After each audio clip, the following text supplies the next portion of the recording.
Welcome back, Patriots. Welcome to Sons of Liberty 1773. This is indeed where men and women from around the world gather in defense of liberty. I am your host, Bill Bailey, who will be channeling the patriotism of America's founding fathers, like Thomas Jefferson, who warned about judicial tyranny. In a letter to Abigail Adams on 11th September 1804, he wrote, "The opinion which gives to the judges the right to decide what laws are constitutional and what not only for themselves in their own sphere of action, but for the legislature and executive also in their spheres, would make the judiciary a despotic branch." Then on the 6th of September 1819, he wrote in his letter to Spencer Roane, "The Constitution is a mere thing of wax in the hands of the judiciary, which they may twist and shape into any form they please." And this is what happens when you appoint judges who do not follow the Constitution, but follow their ideology. We're seeing it with Trump, right? And there's a mechanism to remove these rogue judges. It's called impeachment. And until the legislatures and Congress start impeaching these rogue judges and making an example, because if they roast 2 or 3 of them, the rest will fall in line real quick. But these judges, and you go and look through how many federal judges have been impeached, it's a sprinkling, a smattering. I think one judge, they finally impeached him because he committed murder. It's got to be such an extreme. The extreme to me is not following the Constitution. But anyways, today is November 9th, 2023, year of our Lord, and unfortunately the 1023 day of the illegitimate communist regime. We are an occupied nation where we are now living under judicial tyranny. We are witnessing almost daily judges make unconstitutional rulings. They are tools of the tyrannical state. Just look what they are doing to Donald Trump, and especially the terrible injustice they are throwing down on anyone who dared show up at the January 6th protest to exercise their First Amendment rights, like petition the government with the redress of grievances, by protesting what they and all of us believe a fraudulent election and an illegitimate regime. As you are watching this video, the police state's Gestapo, known as the FBI, is hunting down any and all Americans that participated in the January 6th protest. Like rabid dogs is the way they're treating us. Currently, a heavily armed FBI SWAT team continues their sadistic manhunt for an American patriot, a January 6th protester in New Jersey woods. They are hunting for Gregory Yetman, a retired U.S. Army sergeant, honorably discharged, a person that loves this country. He fled Wednesday morning when the police state's foot soldiers were attempting to execute a federal warrant in Helmetta, a small district in Middlesex County, according to statements from the FBI and Jamesburg Police Department. They are saying during the January 6th protest that he sprayed pepper spray at a police officer. Apparently assault with a deadly weapon, something to that effect. Yetman denies it happened. I'm sure he, like all of us, was watching the Salem witch trials by the tyrannical D.C. courts where they convict innocent Americans before shipping them off to the American gulags. Mr. Yetman obviously wants no part of their bloodlust for American-loving patriots and isn't going to surrender willingly to the tyrannical state. I can't blame him. Make no mistake, the FBI at this point will most likely gun him down rather than arrest him as more fodder for their criminal regime's communist D.C. court. Time will tell. By the way, Congress has just rewarded the sinister FBI for going after MAGA supporters and traditional Catholics, Christian conservatives.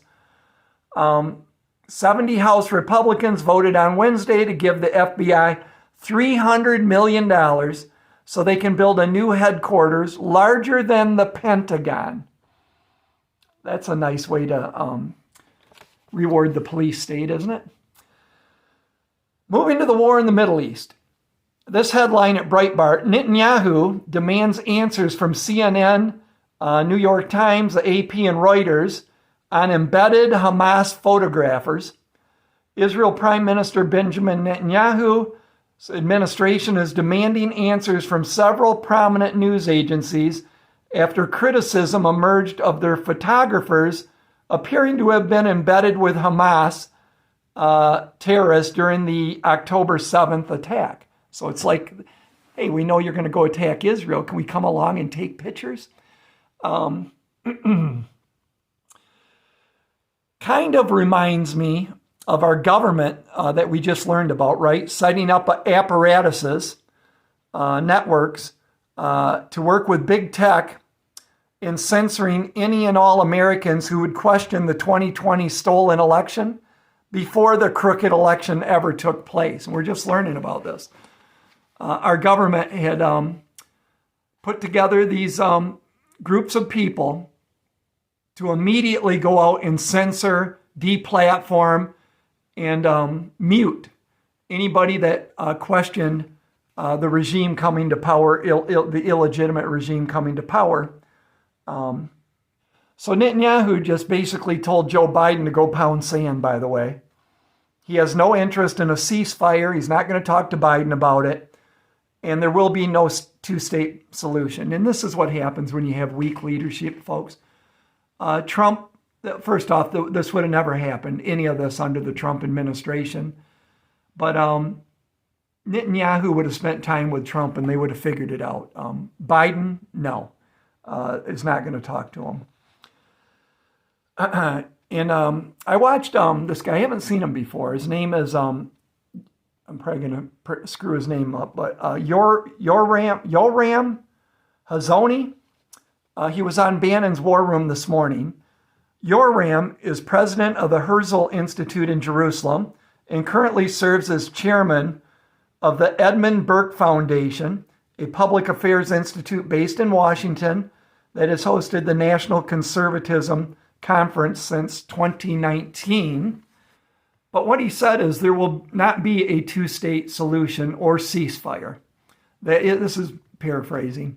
That Israel is going to take over Gaza and wipe out Hamas completely.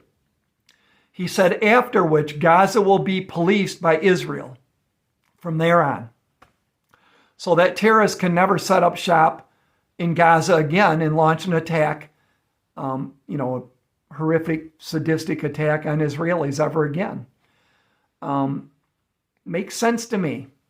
But there is no way that Israel's enemies or the Muslim world are going to accept that. It's just not going to be acceptable. And to that point, we have this article today in the Daily Mail, which reads, Hamas reveals its plans for permanent war with Israel. Terror group says it hopes the Arab world will stand with us and boasts no one in the region has experienced calm. So the Muslim Brotherhood, that's who this is, as agents of the religion of peace, is broadcasting no peace ever. So what this means, right? You got Israel that says there's not going to be a two-state solution. We are going to take over Gaza. We're going to police it. And terrorists are never going to set up shop there again. The other side saying unacceptable. It'll be an endless war. We're never going to allow peace until we, wipe out Israel. So we have two sides that will never accept the demands of the other or willing to end the fighting. It means an ever-expanding war in the Middle East that will suck America into full-scale war in the Middle East, I expect in the near future, as the pace of the war escalates. We're already bombing Iran-controlled targets. The U.S. just launched its second counterattack on Iran-backed militant groups after well over 40 attacks on American bases and troops in the region. Biden said he will continue to strike Iran's proxies if they continue to attack U.S. bases. Real tough.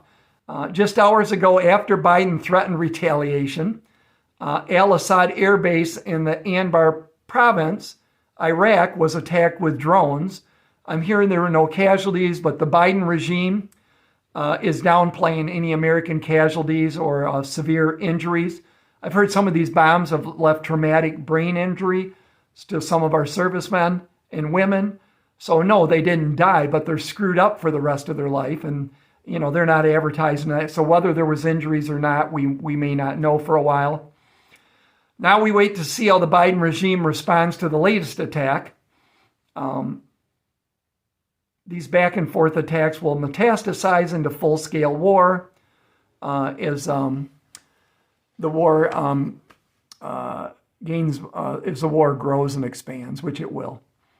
On other news, Representative Thomas Massie is attempting to stop the Biden regime from mandating kill switches in all vehicles. I remember this, by the way. Remember that part of the Biden infrastructure bill that would make kill switches mandatory in all vehicles and starting in 2026 and beyond? Like the government wouldn't abuse that Orwellian feature. As cars go to electric with the kill switch, we're sorry, you can't have any electricity today. Your area is using too much. So, you had to go to the hospital. Well, we're sorry. We flipped the kill switch, ride a bike.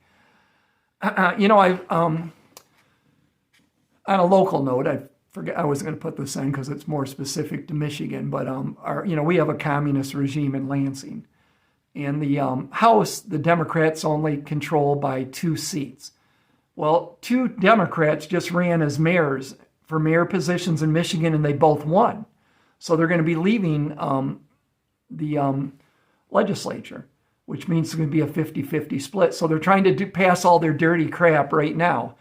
And one of the bills they voted through in the wee night hours last night was regardless of your zoning in your areas in Michigan, we can usurp that, and if we want windmills and solar farms.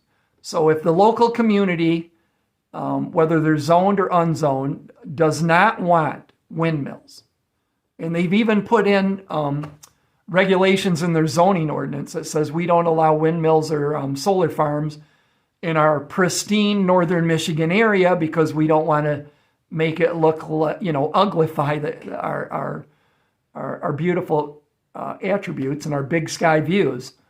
The governor and the legislature, the Democrats, just said, too bad, we'll put them wherever we want, because they're going to push this green energy on us. And just so you know, if we want to replace all the fossil fuels, it would take 60% of the land mass of America. 60% of the real estate. It would only leave 40% where there's no windmills or solar farms. See how ridiculous this is? And right now, fossil fuels take up like 6% of the real estate of the country. And they actually pay for themselves. And we're setting on the most abundant natural resources, really the envy of the world. We have more oil than the Middle East or Russia, more oil and natural gas. Have the largest coal reserve in the world. But, they all want to push us to green energy to enrich China. It'll be the death of the U.S. car manufacturing. There won't be any Ford, Chrysler, or GM. It'll be gone. They'll all go bankrupt and go under. UAW workers, kiss your jobs goodbye. It's just stupid, right? Pushing the insanity of climate change. And, all these Hollywood jet setters and stuff, the world, it's going to flood. Florida's going to go underwater and the shorelines are going to be eaten up by the rising oceans. They're all buying oceanfront mansions and flying in their big jets, leaving quite a carbon footprint. They don't even believe their own bullshit, but it's a way of controlling the population. Mass hysteria, the sky is falling. I'm more worried about a nuclear Iran. I am worried about catastrophic global warming, but not from a 1 degree temperature variation, from thermonuclear world war. That's the cataclysmic overwarming that I'm worried about. So anyways, good luck with Thomas Massie on stopping the kill switch option. Currently, there is a ransomware attack on the Industrial and Commerce Bank of China, which has disrupted the U.S. Treasury market. This happening now in New York City, aka Torytown. I call it Torytown because that's what it was known as during and after the Revolutionary War. It's where all the British sympathizers lived. So Torytown, I think, kind of fits still. But anyways, pro-Hamas extremists have shut down the Black Rock building in Manhattan. I'm no fan of Black Rock, and I'm no fan of Hamas, so I guess that's a double win there. Marjorie Taylor Greene is bringing a resolution to impeach DHS Secretary Mayorkas after 2 of her constituents were killed by human smugglers. He's really a piece of work, isn't he? Enemy of the state. This story just broke. U.S. Senator Joe Manchin, kind of a moderate Democrat, will not be seeking re-election.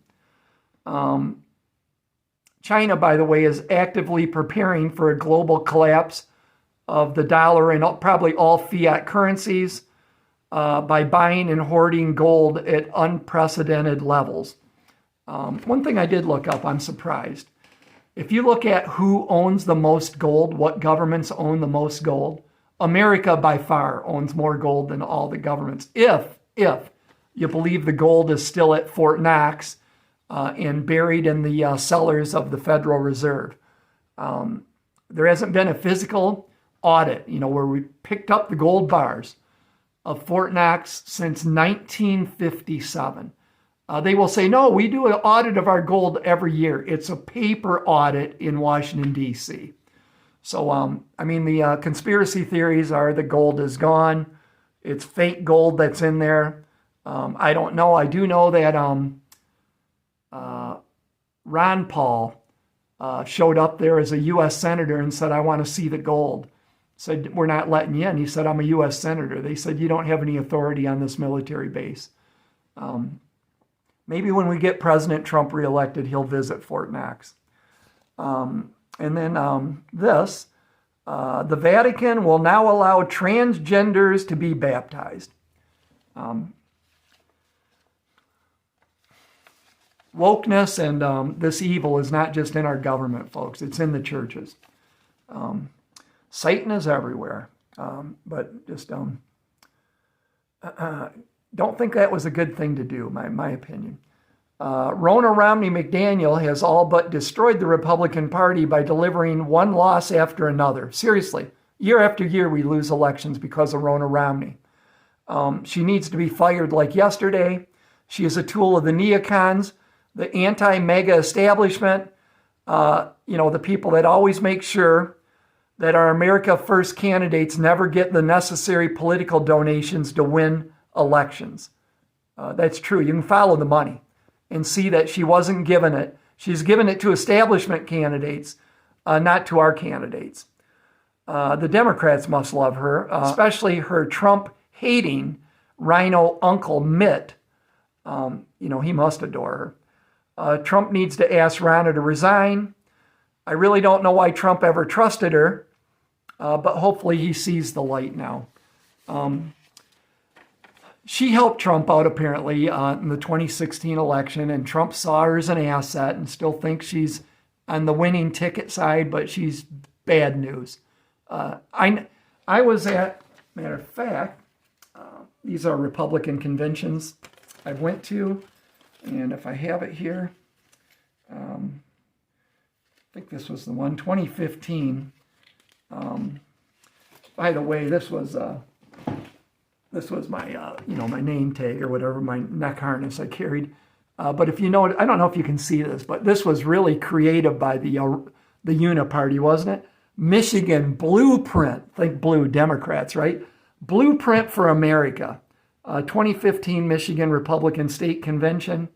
It might even been before that. I don't know if it was that convention or the one before it, but Norm Hughes and Ronna Romney were both running to be the Michigan chair of the Michigan GOP. Norm Hughes actually worked for the Reagan administration, a solid, strong conservative, proven history. And I voted for Norm Hughes. I just thought Ronna didn't have the experience and was the wrong choice. But the Michigan Republican Party even back then was complete rhino crap show, and so she won And then it wasn't long after that, with her, Mitt and her political connections, that she was made chair of the National Republican Party, and we've been losing elections ever since. This is a great story. I hope you stick around to listen to this, by the way. Trump's rally in Florida yesterday was wonderful. I started watching it last night, and I watched the whole thing again this morning. But there was a part where Sarah Huckabee Sanders came on stage to endorse Trump, but she told a story. She shared several stories, by the way, but this one really moved me. She talked about a story when it was Christmas Day, when she had to tell her family that she couldn't be with them that Christmas night to open presents and enjoy the holiday because she had to leave on business, but couldn't even tell her family where she was going because not even she knew where she was going. She said she joined President Trump and the First Lady on Air Force One and told how none of the jet lights, the marker lights on the jets on the wings or the fuselage were on, or even the runway lights were energized. It was a secret flight to a secret destination they were about to embark on. The jet's marker lights remained off during the entire flight, and not even the lights on the runway they would land on would be illuminated. They would land in complete darkness. She remarked that the only lights she could see as they approached their final destination was a huge gathering of hundreds of military men and women who had congregated at a Christmas event thinking they were going to hear some of their famous military brass speak, and, have a nice dinner together and hopefully have a jolly old time, right? Sarah said they landed in the dark of night in Afghanistan, pitch black, no running lights, no marker lights on the plane. She said as the military men and women sat going about their event, President Trump and the First Lady entered the massive tent. The deployed soldiers, who were no doubt missing their loved ones on the Christmas holiday, were shocked and overjoyed to see President Trump and the First Lady show up. The deployed soldiers, who were no doubt missing their loved ones on that Christmas holiday, were shocked and overjoyed to see President Trump and the First Lady. Sarah said the men and women immediately started shouting, USA, USA, USA. And we're just overjoyed. President Trump and the First Lady obviously made their Christmas holiday. They took pictures, signed autographs.